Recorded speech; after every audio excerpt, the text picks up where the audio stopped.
అందరికీ నమస్కారం. ఈరోజు మనం చెప్పుకోబోయే కథ నాకు మరదల్నిచ్చి పెళ్లి చేయి.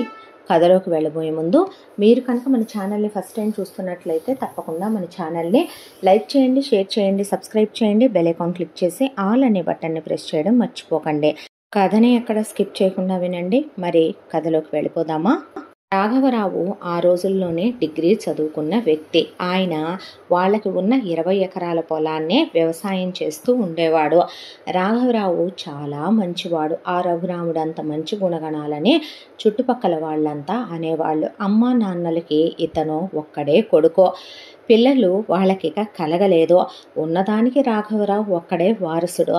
మంచి కోడల్ని తెచ్చుకుంటే చాలే అనుకున్నారు. రాఘవరావు డిగ్రీ వరకు చదువుకున్నా వాళ్ళకి సిటీకి ఉద్యోగాలకు పంపించే అలవాటు, ఉద్దేశం లేదు. ఒక్కగానొక్క కొడుకుని దూరం ఏం పంపిస్తాం? అదీ కాక ఒకళ్ళ కింద చేతులు కట్టుకొని పనిచేయాల్సిన అవసరం ఏముందే? ఒక్క పంటే పండుద్ది వాళ్ళ పొలం, కానీ మంచిగా పండుద్ది.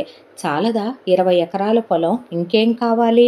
సిటీకి వెళ్తే అద్దెలు కట్టుకోవాలి. అక్కడ సొంతిళ్ళు లక్షలు పోసి కొనాలి.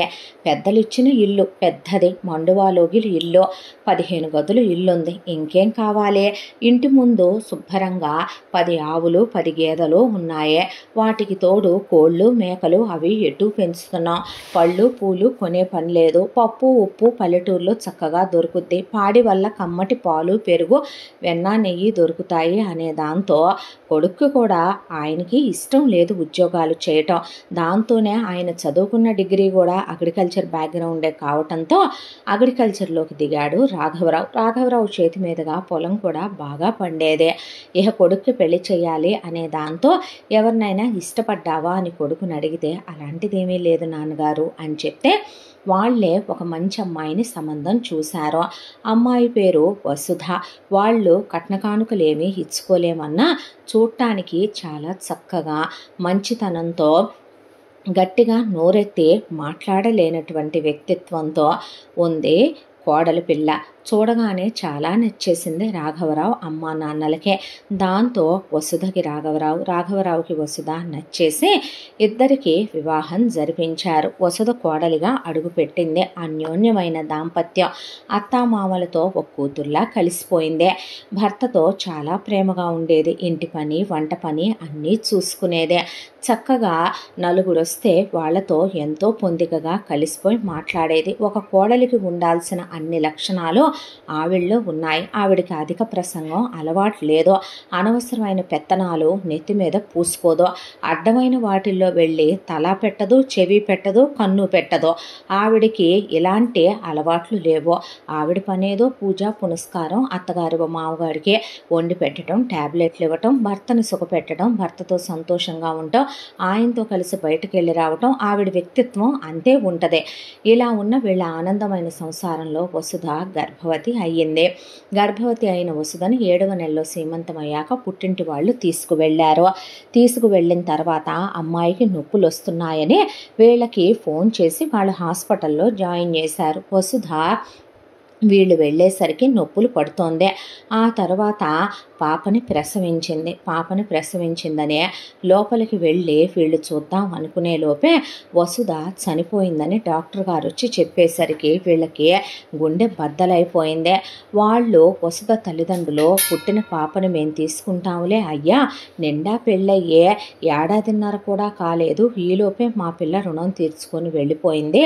నువ్వు చిన్న వయసులో పెళ్లి పేరంటం లేకుండా ఎలా ఉంటావు బాబు అంటే, నా బిడ్డని ప్రేమగా చూసుకునే అమ్మాయినే నేను చూసి చేసుకుంటాను. మీ అమ్మాయి జ్ఞాపకాలతో నేను బ్రతికేస్తానో, లేదు నేను ఇలాగే ఉంటానో, లేదు నేను తాగుడికి లేదంటే పేకాటలకి బానిసనైపోతానో, వేశ్యలతో తిరుగుతూ నేను పెళ్లి చేసుకోకుండా నా కూతురు కోసం జీవితం అంకితం చేశానో అబద్ధం చెప్పను. నన్ను అర్థం చేసుకుని నా బిడ్డని గుండెల్లో పెట్టుకొని చూసుకుంటూ నా బిడ్డకు కూడా తల్లిగా తన బిడ్డగా స్థానం ఇచ్చే ఒక స్త్రీమూర్తి దొరక్కపోదు, చేసుకోకపోను. మీరేమీ నా బిడ్డ భారాలు తీసుకోవద్దండి. తనతో నేను గడిపిన క్షణాలు ఆనందంగా ఉన్నాయి. తనకి నాకు రుణం తీరిపోవటం అనేది భగవంతుడు మా ఇద్దరు రాతలో కలిసి ఉండే అదృష్టం రాయలేదు. వసుధ వెళ్ళిపోయినా వసుధ జ్ఞాపకంగా నేనే పాపం తీసుకుంటానని రాఘవరావు బిడ్డను తెచ్చేసుకున్నాడు. రాఘవరావు తల్లిదండ్రులు ఒక 3 నెలల పాటు కొడుకుని కదిలించలేదు. తర్వాత పాపకి 3వ నెల కూడా వచ్చేసింది. అయ్యా, పెళ్లి చేసుకోరాదు అంటే, చూడండమ్మా, మంచమ్మాయి అయితే తప్పకుండా చేసుకుంటాను అన్నాడు ఆయన. ఒక సంబంధం వాళ్లే వెతికారు. అమ్మాయి పేరు శకుంతల. వాళ్ళ పుట్టింటి వాళ్ళు కట్న కానుకలు ఏమీ ఇచ్చుకోలేరు. శకుంతలకి ఒక అన్నయ్య ఉన్నాడు. వాళ్ళ అన్నయ్యకి ఉన్నదే ఒక 10 ఎకరాల పొలం. ఉన్నా సరే వాళ్ళ ఆ పొలం సరిగ్గా పండదని ఆ పొలం కొడుక్కి పెట్టుకోవటానికి మొగ్గు చూపించారు. శకుంతలకి గ్రామ్ బంగారం కానీ కట్నం కానీ ఏమీ ఇచ్చి చేసే స్థితిలో వాళ్ళ అమ్మా నాన్న మనసే లేదు.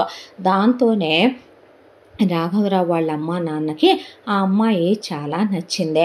రాఘవరావు మాత్రం ఆవిడతో మాట్లాడాలని, చూడండి, మీకు నేను ఉన్నది ఉన్నట్టే ముఖం మీదే చెప్తున్నాను. నా పెద్ద భార్య పేరు వసుధ. తను నిజంగానే ఆ భూమాత అంత ఓర్పు సహనాలున్న చాలా గొప్ప స్త్రీమూర్తి. ఆవిడతో నేను సంతోషంగా గడిపాను. ఆవిడ మా అందరితో చాలా సంతోషంగా ఆనందంగా ఉండే. మా సంతోషాల మధ్యనే అనుకోకుండా ఆ భగవంతుడి సాన్నిధ్యం చేరుకుంది. మా ఇద్దరి ప్రేమకి గుర్తుగా మాకు పాపాయి ఉంది. పాప పేరు రూప. పాపకి 3వ నెల ఇప్పుడు.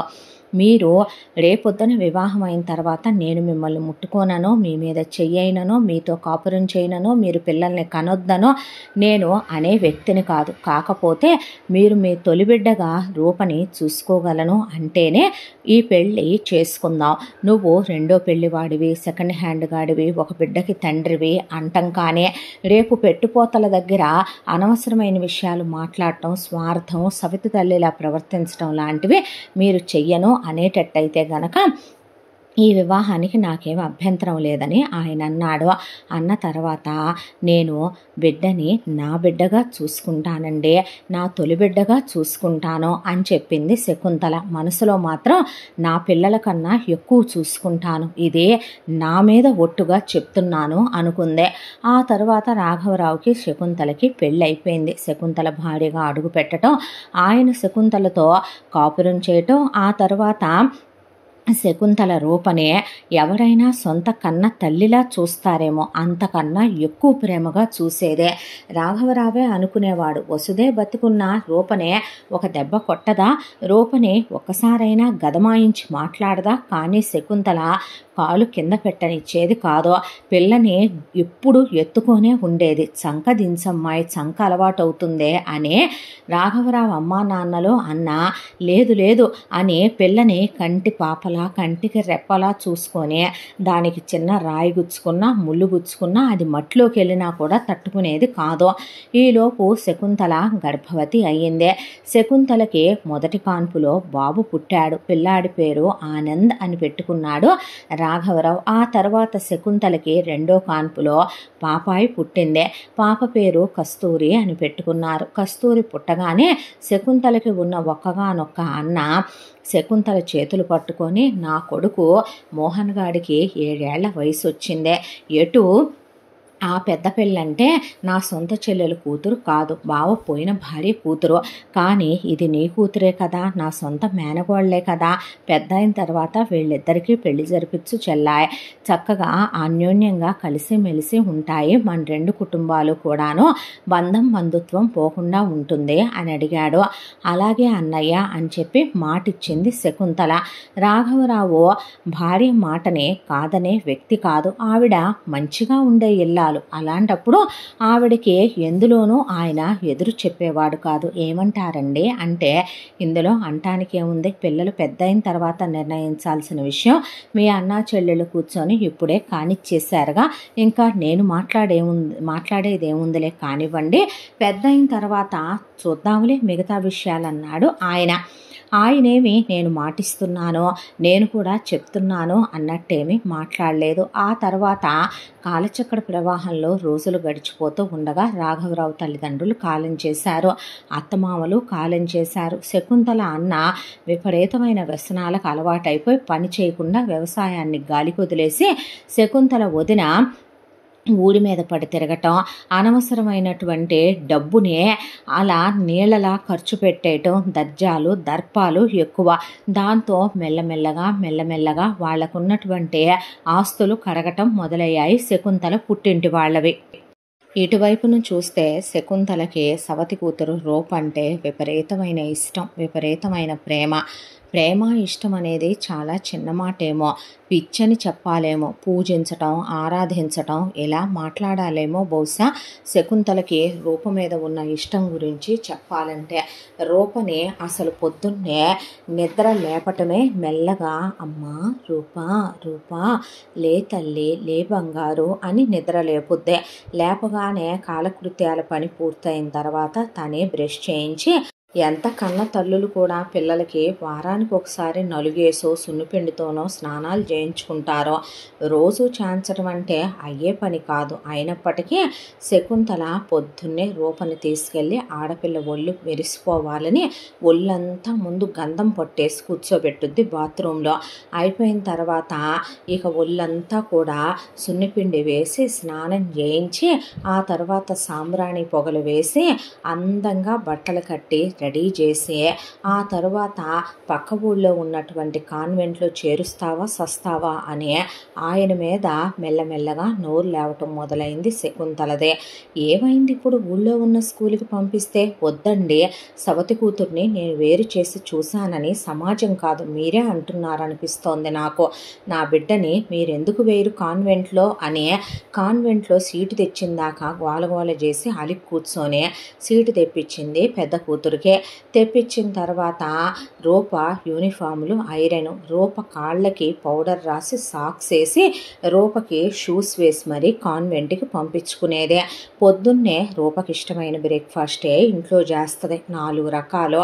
రూపకి పొద్దున్నే గుడ్లు పెట్టుద్ది, పాలు పట్టుద్ది. ఆ తర్వాత మళ్ళీ రూపకి మధ్యాహ్నం వేడివేడిగా ఇక్కడి నుంచి పాలేరుకి ఇచ్చి మరీ క్యారియర్ పంపించుకుంటుంది.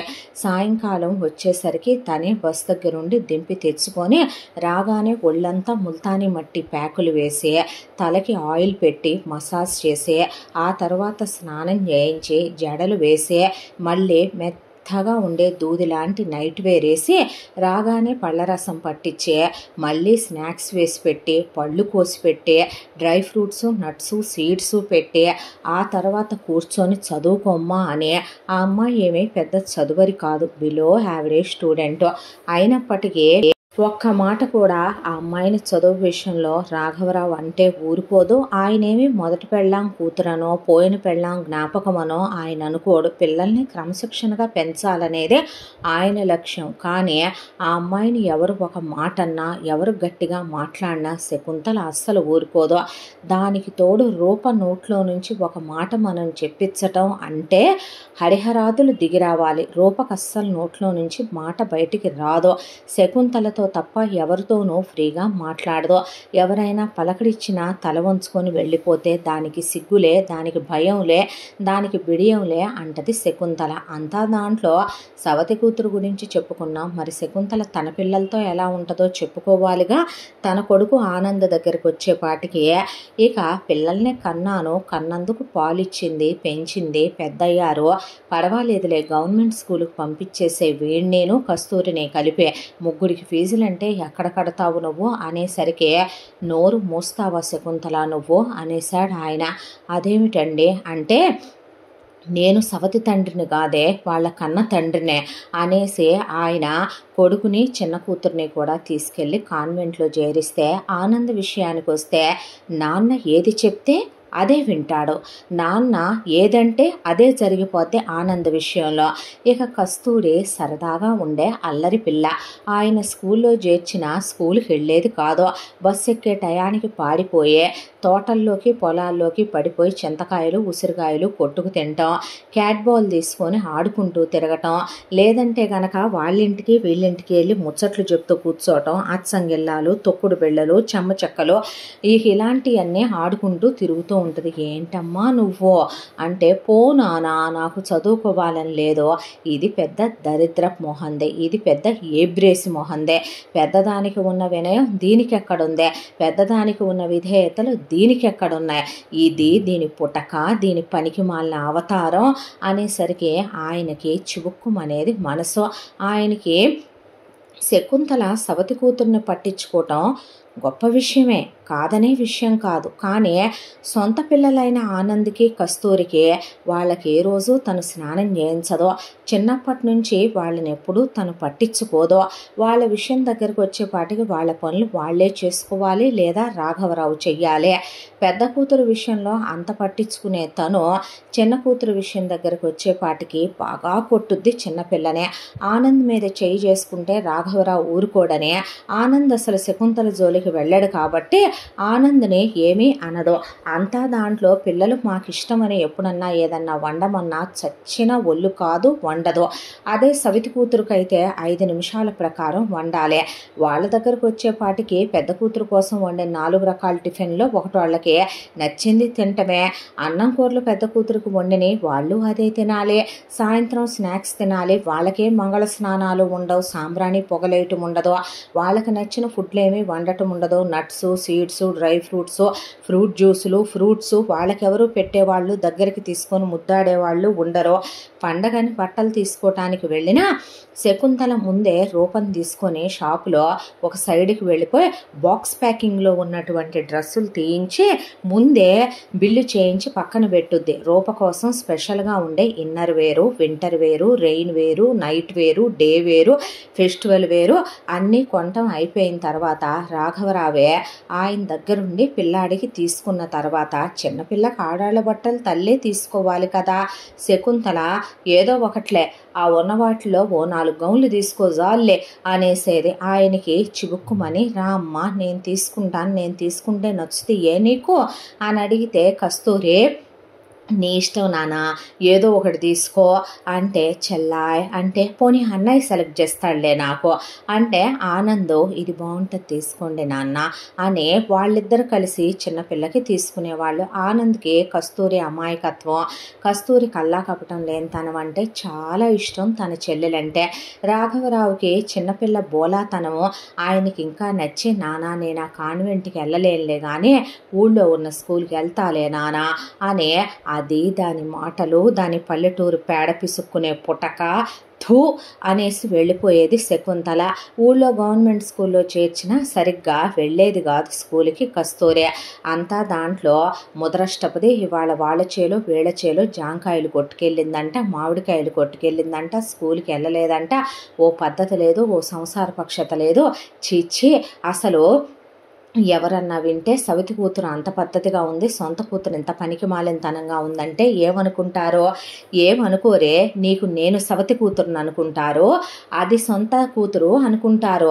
కొంపదీసి నాన్న నన్నేమైనా ఎక్కడి నుంచి తెచ్చి దీనికి ఇచ్చావా, అన్నయ్యని ఎక్కడి నుంచి తెచ్చి ఇచ్చావా దీనికి, ఇది మాకు సవితి తల్లా దానికి సవితి తల్లా అని అడిగేసేపాటికి ఇలాగే వాగు, ఇది రేపొద్దున 13 ఏళ్లకే పెద్ద మనిషి అయ్యాక లేచిపోద్దయ్యా చూసుకో, నువ్వు ఎంతమందితో లేచిపోయాక మా నాన్ని చేసుకున్నావే అని కళ్ళల్లో కారం కొట్టి పారిపోయేది అక్కడి నుంచి కస్తూరే. ఇలా అమ్మ కూతుళ్ళకి ఆడుం బాతిక.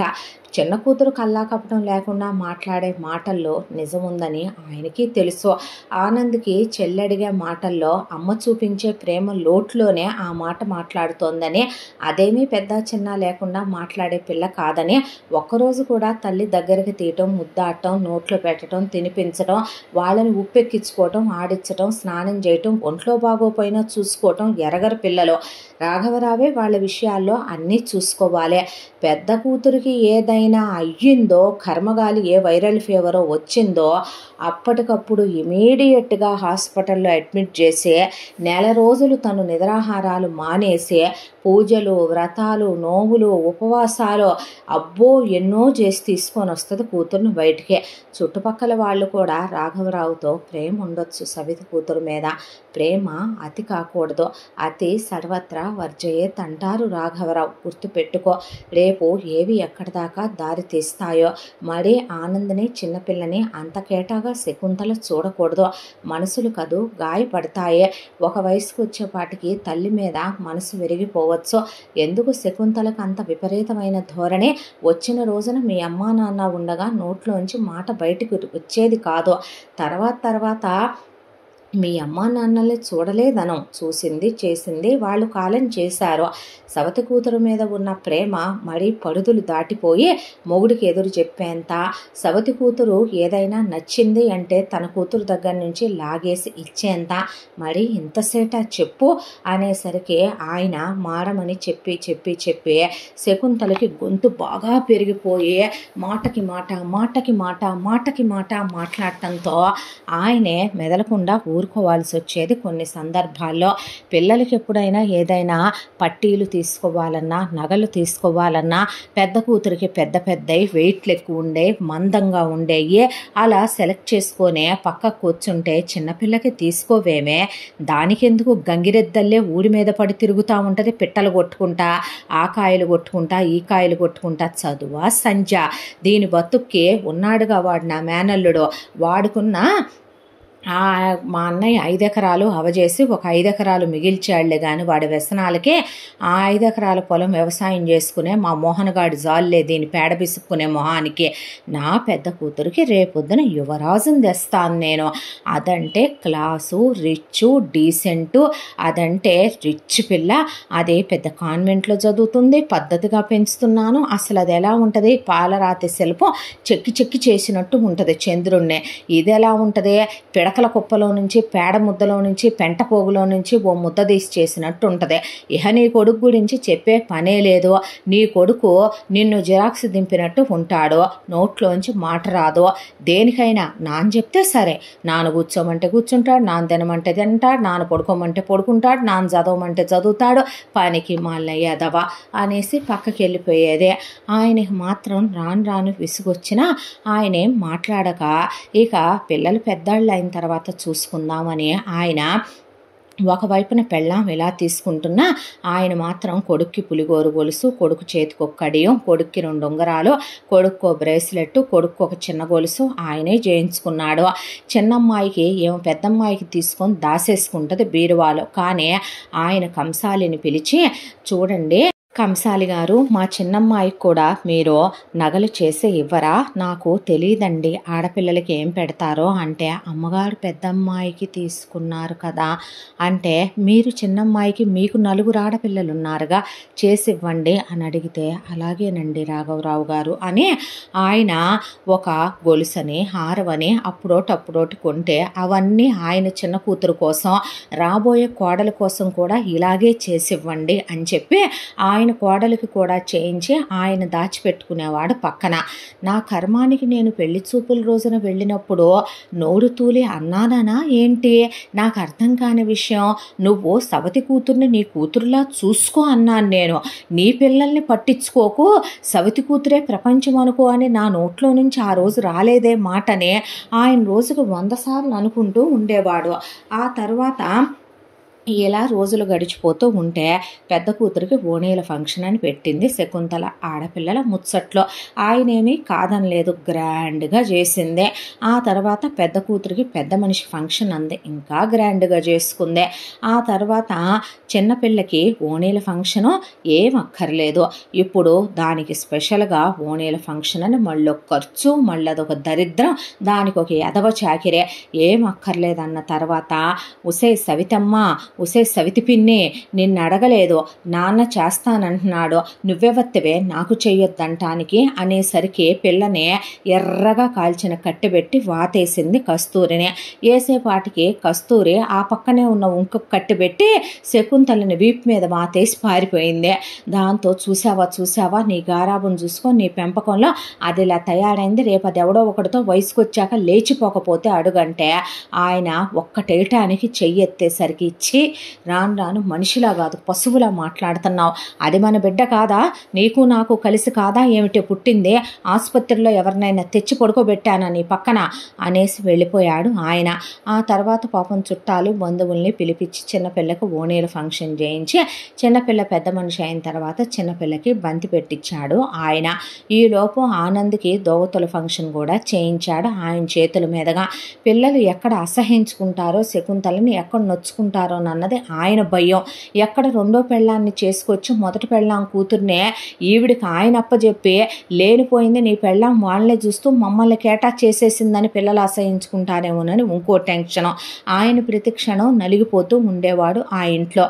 శకుంతల పుట్టింటికి వెళ్ళినా, తిరణాళ్ళకి వెళ్ళినా, ఎప్పుడు పుట్టింటి ఊర్లో ఏ జాతరలకు వెళ్ళినా, పుట్టింటి వాళ్ళ ఏ ఫంక్షన్లకి, ఏ పెళ్ళిళ్ళకి, పేరెంటాలకి వెళ్ళినా చిన్నపిల్ల కస్తూరి తనకు నచ్చదు కాబట్టి, చిన్న కూతురికి తనకి ఆరుంబాతికి కాబట్టి ఆనందని అసలెప్పుడు రమ్మనుమని శకుంతల పిలవదు. ఎందుకంటే రాఘవరావు వెనకాలే తిరుగుతాడని శకుంతలకే నచ్చడు కొడుకు. దాంతో రూపని వెంట పెట్టుకొని పుట్టింటికి వెళ్ళి 20 రోజులు 15 రోజులు ఉండొచ్చేదే. ఆ తర్వాత ప్రతి సంవత్సరం వాళ్ళ ఊర్లో తీర్థం జరుగుద్ది, జాతర జరుగుద్ది. ప్రతి 2 ఏళ్లకోసారి అమ్మవారి కొలుపులు జరుగుతాయి. పుట్టింటి వాళ్ళ ఫంక్షన్లన్నీ సంవత్సరానికి ఒక 10-15 అయినా వస్తాయి. ఆ వెళ్ళే ప్రతిసారి రూపని వెంట పెట్టుకెళ్ళి వారం రోజులు 10 రోజులు అలా ఉండి వస్తూ ఉండేదే. ఇలా రోజులు గడిచిపోతూనే పిల్లలు పెరిగి పెద్దవాళ్ళు అయ్యారు. పెద్దవాళ్ళు అయిన తర్వాత ముందుగా రూపది డిగ్రీ కంప్లీట్ అయిపోయింది. అయిపోయిన తర్వాత పై చదువులు చదివించవా పిల్లని అంటే ఏమీ అక్కర్లేదు, చదువుకున్నంత చాలే, ఇంకా పెళ్లి చేద్దాం అనుకుంటున్నాను అని రాఘవరావు అన్న తర్వాత అవునా నిర్ణయించుకున్నావా, పెళ్ళిళ్ళ పేరైకి కబురు పెడుతున్నావా అనేసరికి ఏదో సినిమాల్లో గనక ఊగిపోతా అమ్మోరు పున్నోళ్ళని చూపించినట్టు అంత ఎగ్జైట్ అయిపోతున్నావు ఎందుకు, ఆడపిల్లన్న తర్వాత పెళ్లి చేసి పంపించమా ఏంటి అన్నాక అలా కాదులే కానీ నేను చెప్తా మనకి ఎలాంటి అల్లుడు రావాలో వినవయ్యా, పెట్టుపోతల గురించి నేను చెప్తాను వినవయ్యా అనేసరికి చెప్పు అనే కూర్చున్నాడు ఆయన. అమ్మాయికి ఇచ్చి చేసే సంబంధం అబ్బాయి 6 అడుగుల ఎత్తుండాలి, తెల్లగా కానీ ఎర్రగా కానీ ముట్టుకుంటే మాసిపోయేటట్టు ఉండాలి. అబ్బాయి వాళ్ళ వంశంలో బట్టతల ఉండకూడదు.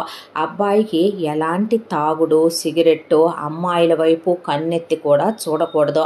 ఏ చెడు అలవాట్లు ఉండకూడదు, కోపం ఉండకూడదు, శాంతంగా ఉండాలి. అమ్మాయిని విసుక్కోకూడదు, అని కూడా అనకూడదు, ఒక దెబ్బ కొట్టకూడదు, చిన్న మాట అనకూడదు, అడుగులకి మడుగులు ఎత్తాలి, నెత్తిన పెట్టుకోవాలి, అమ్మాయి కాళ్ళు కడిగి నీళ్లు నెత్తిన జల్లుకోవాలి. అత్తామామలు లేకుండా ఉంటే మరీ మంచిది. ఒకవేళ ఉన్నా అత్తామామలు ఎక్కడో ఉండి అమ్మాయి మరి ఇంకెక్కడో ఉండాలి. వాళ్ళు పల్లెటూరులో ఉండేవాళ్ళే, అమ్మాయి సిటీలో ఉండాలి. ఒకవేళ అమ్మాయిని చూడటానికి వచ్చినా 4 రోజులు వాళ్ళ అమ్మాయిని చూసి వెళ్ళిపోవాలే తప్ప కొడుక్కి కోడల మీద చాడీలు చెప్పటం, ఆరళ్ళు పెట్టడం, కొట్టడం, తిట్టడం ఇలాంటివి కనపడకుండా సూటిపోటి మాటలంటాం, చుట్టుపక్కల వాళ్ళ దగ్గర మన రూప గురించి ఏమీ చెప్పటం ఇలాంటివి చేయకూడదు. రూపని ఇక్కడ నేను గారాబంగా యువరాణిలా పెంచాను కాబట్టి మొగుడు అంతకన్నా గొప్పగా మహారాణులకే మహారాణిలా పెంచాలి. రూపకి పొద్దున్నే నిద్రలేచే అలవాటు లేదు. గబగబా ఊపి నీ చిన్న కూతురు బర్రెలు దున్నలు నిద్రపోయినట్టు నిద్రపోద్ది కాబట్టి రోజు నేను ఐరన్ స్కేల్ పెట్టో కర్ర పెట్టో బాది లేపుతాను. అలా కాకుండా రూపని నేను తట్టి లేపుతానే, అమ్మా రూపా లేరా తెల్లారిందమ్మా అని అలా వాడు లేపాలి. వాడే బ్రష్ మీద పేస్ట్ వేసి అమ్మాయి బాత్రూమ్కి వెళ్ళి వస్తుంది. కరెక్ట్గా 15 నిమిషాలు వాడు బయట వెయిట్ చేసి అమ్మాయికి అవి ఇచ్చి పళ్ళు తోముకున్నాక స్నానానికి అన్నీ సిద్ధంగా పెట్టి అమ్మాయికి స్నానాలు చేయించాలి. ఒక ఆడ మనిషిని పెట్టి చేయించాలి. లేదు అసలు ఇదంతా ఇబ్బంది అనుకుంటే నువ్వు శుభ్రంగా నీ కొడుకుతో నీ చిన్న కూతురుతో ఉండిపో, నేను పిల్లతో పాటు వెళ్ళిపోతాను.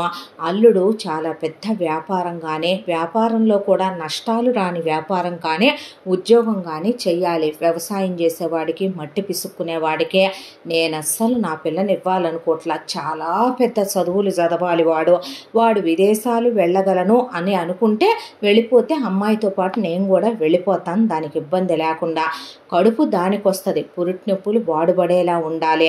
అమ్మాయికి రాత్రులు జరిగే విషయంలో కూడా బాధ నొప్పి కలగకుండా, దానికి ఇష్టం లేకపోతే వాడు చెయ్యకూడదు. అది రమ్మన్నప్పుడే వాడు వెళ్ళి దాన్ని సుఖపెట్టి రావాలి. దానికి ఇష్టమైన టిఫిన్లు వాడిష్టం చేసుకోవాలి, దానికి ఇష్టమైన రంగులు వాడిష్టం చేసుకోవాలి, దానికి ఇష్టమైన తిండి వాడు తినాలి, దానికి నచ్చిన సినిమా వాడు చూడాలి, దానికి నచ్చినప్పుడే వాడు బయటికి తీసుకెళ్ళాలి. అదే కోరిక కోరుకున్నా కాదనకుండా ఇప్పించాలి. నేను దానికోసం చాలా బంగారం చేయించుంచా, అంతకి 10ంతలు అత్తగారు పెట్టగలిగి ఉండాలి. అత్తగారు కోడలి అడుగులకి మడుగులొత్తాలి. ముఖ్యమైన విషయం, అబ్బాయి ఒక్కడే కొడుకై ఉండాలి. ఆడపడుచులు తోడుకోడళ్ల పోరు నా పెద్ద కూతురికి అసలుంటానికి వీల్లేదు. ఇలా అబ్బాయికి సొంత ఇల్లు ఉండాలి, కారు కాదు కార్లు ఉండాలి, సెంట్రలైజ్ చేసి ఇంట్లో అమ్మాయిని ఉంచాలి. అర్థమైందా నేనేం చెప్తున్నానో నీకు? పిల్లని ఉద్యోగాలకు పంపించడం, పిల్లని కష్టపెట్టడం ఇలాంటివి ఏమీ చేయకూడదు అయ్యోయ్ అనేసరికి, నాలో నువ్వు ఇవన్నీ చూసి చేసుకున్నావా అన్నాడు ఆయన. అనేసరికి ఇప్పుడు మన సంగతి ఎందుకు, అయిపోయిన పీడకలల గురించి నేను గుర్తు చేసుకోను. జరగాల్సిన విషయం గురించి నేను ఎందుకు చేసుకున్నానో తెలుసా? ఆ రోజు నువ్వు వచ్చేటప్పుడు పిల్లని తీసుకొచ్చావు. పిల్లని చూశానో లేదో అలా నా మనసు దాని మీదకి లాగేసిందా. దాని ముందు నాకు నీలో ఉన్న లోపాలు అసలు కనపడలేదు అనేపాటికి ఆయన అలా కూర్చుండిపోయి, అన్నంత సంబంధాలు తేవాలంటే కట్నాలు ఎంత ఇవ్వాలనుకుంటున్నావు నువ్వు? ఎంత ఇవ్వాలేంటయ్యా? నీకు తెలిసేలాగా, నీకు తెలియకుండా మొత్తం నేను 250 తులాలు బంగారం చేపించాను. అది కాకుండాను చిన్నపిల్లకి 50 తులాలు, కోడలకి 50 తులాలేగా చేయించిందే. మరే నీకు చెప్పి చేయిస్తానేంటి నేను? వాడి మీద వచ్చే నువ్వు అడగవు కదా, అవి పెట్టి చేయించాను. బీరువాడు పట్టు చీరలు కంచి నుంచి తెప్పించి ఉంచాను అమ్మాయికి. రోజువారీ వేసుకునే బట్టలు వెండి దాదాపు ఒక 20 కిలోల దాకా కొనిపెట్టాను అనుకో, అది వేరే విషయం.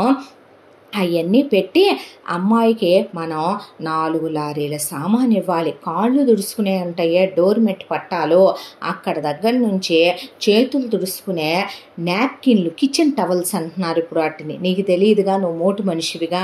అదేలే, నువ్వు పిహెచ్డి చదివావుగా. నువ్వేమో చదువుకుంది 5th క్లాసు, నేను చదువుకుంది డిగ్రీ కదూ. అదేలే, నేను 5th క్లాస్ పాస్ అయ్యా, నేను డిగ్రీ ఫెయిల్ కాదే. అదేలే అయినా నువ్వు మట్టి పిసుక్కునేవాడివేగా పొలంలో అన్న తర్వాత చెప్పు, ఇప్పుడు నీకిద్దరు పెళ్ళాలు. అక్క నీ మొదటి పెళ్ళాం, నేను నీ రెండో పెళ్ళాన్ని. ఇది ప్రపంచం అంతా తెలిసిన విషయమేలే చెప్పు. అయితే నీకుంది 20 ఎకరాలు పొలం. ఆ 20 ఎకరాల పొలంలో కూడా నువ్వు లెక్క ప్రకారం ఒక్కో పెళ్ళానికి 10 ఎకరాలు కాబట్టి అక్క 10 ఎకరాలు పక్కకు తీసేయి. పెద్ద పిల్లకి అది కట్నంగా ఇచ్చేద్దాం. ఇక మిగతా నీకున్న 10 ఎకరాల్లో నువ్వేం చేస్తావంటే, ఎటు నా మేనల్లుడికి ఇచ్చి కట్టబెట్టేసేదే కాబట్టి, పేళ్ళలో పిడకల మధ్య పడి కొట్టేసుకునేదే కాబట్టి నీ చిన్న కూతురు 1 ఎకరం పొలం దానికి ఇచ్చేసే. ఆ తర్వాత ఉన్న 9 ఎకరాల్లో కూడాను నువ్వు 4 ఎకరాలు అమ్ము. 4 ఎకరాలు అమ్మేసి దాంతో నా కూతురికి లాంఛనాలు, గ్రాండ్గా అంగరంగ వైభవంగా పెళ్ళి, నా కూతురికి ఇంకా కావలసిన పెళ్లి షాపింగు, అల్లుడు వాళ్ళకి పెట్టాల్సిన లాంఛనాలు. ఇప్పుడు ఫోటోషూట్లు తీస్తున్నారంట, తెలుసా నీకు? నీకు తెలియదు కదా. ఫోటోషూట్లు గ్రాండ్గా మనం నిశ్చితార్థం, పెళ్ళి అన్నీ ధూమ్ధామ్గా జరిపించాలి. ఆ తర్వాత పిల్లకి సీమంతం వేడుకలు ఉన్నాయా, సీమంతానికి నగలున్నాయా, ఆ తర్వాత మళ్ళీ పిల్లకి పురుళ్ళు పోసుకునే పనులున్నాయా, వాటన్నిటికీ తర్వాత చూసుకుందాంలే కానీ ముందు ఇంతవరకు చెయ్యి. వినపడిందా అంటే, మరి కొడుక్కి 5 ఎకరాలు ఉంచాము, రేపు వాడికి ఇంకో 5 ఎకరాలు తెచ్చే పెళ్ళాన్ని చేస్తే కట్నాలు తీసుకోకుండా చేస్తావా ఏంటి? అప్పుడు 10 ఎకరాలు పొలం అవుద్ది మళ్ళీ నీ కొడుక్కి. అర్థమవుతుందా? నా మేనల్లుడికి ఒక 5 ఎకరాలు ఉంది కదా, దీని ఎకరం కలిపి వాడికి 6 ఎకరాలు అవుద్ది. వాళ్ళిద్దరూ కలిసి వ్యవసాయం చేసుకుంటా, ఇద్దరూ కలిసి పొలాలకు వెళ్తా, ఇంకో 4 కొనుక్కొని వాళ్ళు 10 చేసుకుంటారులే అనేపాటికి లాగి శకుంతలను కొడితే ఆయన పక్కన కుర్చీలో కూర్చుంది వెళ్ళి ఆ పక్కనే ఉన్న ప్యాడ్లో పడింది. పడేపాటికి నన్ను కొట్టావేందయ్యా, నువ్వు మొత్తం పెడదాం అనుకున్నావా ఏంది? పిల్లకి నేనేమైనా అడ్డం తగిలాను అనుకున్నావా? పాపిష్టి దాన్ని తప్పుగా అనుకున్నావా ఏంటి? నరికి పోగులు పెడతాను నోరెత్తావంటే. నువ్వెవత్తివే పెట్టుపోతల గురించి మాట్లాడటానికి? నువ్వెవత్తివే అయి చేయటానికి ఈ చేయటానికి? ఏదో పెళ్లి చేసుకున్నాను కదా పెళ్ళాం పోయిన తర్వాత అంటే, ఒక మగాడిగా నేను తప్పుడు పనులు చేయకూడదని పెళ్లి చేసుకున్నాను, ఇల్లాలిగా తెచ్చాను. ఆడాళ్ల వ్యవహారాలను నేను కలగజేసుకోలేదని దాన్ని నువ్వు గారాబాలు చేసి పెంచావు. దానికి నువ్వు బంగారాలు, వెండి, చీరలు కొనుక్కున్నావు. అక్కడతో మూసే. ఇంక నువ్వు ఏంటి మొత్తం దానికి ఇచ్చి, చిన్నదానికి ఎకరం ఇచ్చి, కొడుక్కి నేను 5 ఎకరాలు మిగిల్చాలా? పిల్లలకి ఏం పెట్టాలో ఏంటో తండ్రిగా నాకు తెలుసు. దానికి ఎలాంటి సంబంధం తెచ్చి చేయాలో నాకు బాగా తెలుసు. అడ్డమైన విషయాల్లో కలగజేసుకున్నావంటే రెండో పెళ్ళాం కూడా పోయి రాఘవరావు విధవ ముండడయ్యా అయ్యాడని మొలతాడు తెంచేసి కూర్చుంటాను నేను, నా సంగతి బాగా తెలియదు. వసుధ ఫోటో పక్కన నీ ఫోటో కూడా పెట్టాల్సి వస్తుంది. అతి సర్వత్రా వర్జయతని ఎందుకంత అతి చేసుకుంటున్నావు? ఆస్తి ఎలా పెట్టాలి, ఎలా పంచాలి నాకు తెలీదా? నువ్వే వత్తవే నాకు పంపకాల గురించి చెప్పడానికి? నీ పుట్టింటి దగ్గర నుంచి ఏమన్నా తీసుకొచ్చిందా? నువ్వు సంపాదించిందా? ఇంట్లో ఒకవైపున మగపిల్లాడుంటే మగపిల్లాడికి పొలము ఇల్లు చెందుతాయి కానీ ఆడపిల్లలకి ఎందుకు చెందుతే? ఆడపిల్లలకి ఎందుకు ఇస్తాం? 250 తులాల బంగారం నీ అమ్మ మొగుడు సొమ్మని చేయించి పెట్టావా? దానికి ఇవ్వటానికి నేను చేయించమన్నానని పెట్టావా? ఇటీ బీరువా తాళాలని ఆయన బీరువా తాళాలు లాగి అవతల పడేసి లోపలికి వెళ్ళి 250 తులాల బంగారం వెండి మొత్తం తీసుకొని ఆయన బీరువాలో పెట్టేసుకొని ఆ పట్టు చీరలు మొత్తం 100 పట్టు చీరలు నీ తాతగాడి సొమ్మని పోగు చేసావు నువ్వు అని ఎత్తుకెళ్ళి ఆ పట్టు చీరలన్నీ తన బీరువాలో సర్దేసి తాళాలు ఆయన మొలతాడుకు కట్టుకొని ఇక నుంచి ఒక పాలేరుని ఒక పనమ్మాయిని పెట్టే పాడి బాధ్యతలు ఇక నుంచి నువ్వు చూసుకోవటానికి వీల్లేదు. మందల మేకపిల్లలు గొర్రె పిల్లలు అమ్మి అవి బంగారాలు వెండిగా తేలిని అనమాట ఇంట్లో. ఇక నుంచి నాకు ప్రతిదీ లెక్క చెప్పాలి, అర్థమవుతుందా అని అక్కడ పాలేరికి పనమ్మాయికి చెప్తే అలాగే బాబు గారు అన్న తర్వాత పాలు ఎన్ని వెళ్తున్నాయి బయటికి, ఎన్ని అమ్ముతున్నావు, ఎన్ని నాటుకోళ్ళు అమ్ముతున్నావు, ఎన్ని గుడ్లు అమ్ముతున్నావు, మొత్తం లెక్కలు తెలియాలిరా నాకు, నువ్వు చదువుకున్నావుగా అంటే అలాగే బాబు గారు అన్నారు వాళ్ళు. అలా ఆయన మొత్తం వాళ్ళకి అప్పచెప్పేసిన తర్వాత పెద్ద కూతురికి అర్ధనా పైసా కూడాను నేను ఉన్న పొలంలో నుంచి పెట్టేది లేదు. ఉన్న 20 ఎకరాల పొలం నా కొడుకు ఆనంద్కి మాత్రమే. ఇంతటితో కథ మొదటి భాగం పూర్తి. రెండవ భాగంతో మళ్ళీ కలుసుకుందాం. తప్పకుండా మన ఛానల్ని లైక్ చేయండి, షేర్ చేయండి, సబ్స్క్రైబ్ చేయండి, బెల్ ఐకాన్ క్లిక్ చేసి ఆల్ అనే బటన్ని ప్రెస్ చేయడం మర్చిపోకండి. ఎంత మంచి కథను మనకు అందించిన కథా రచయిత్రి జే యామిని శ్రీనివాస్ గారు. రెండవ భాగంతో మళ్ళీ మీ ముందుకు వస్తాను. Thank you so much.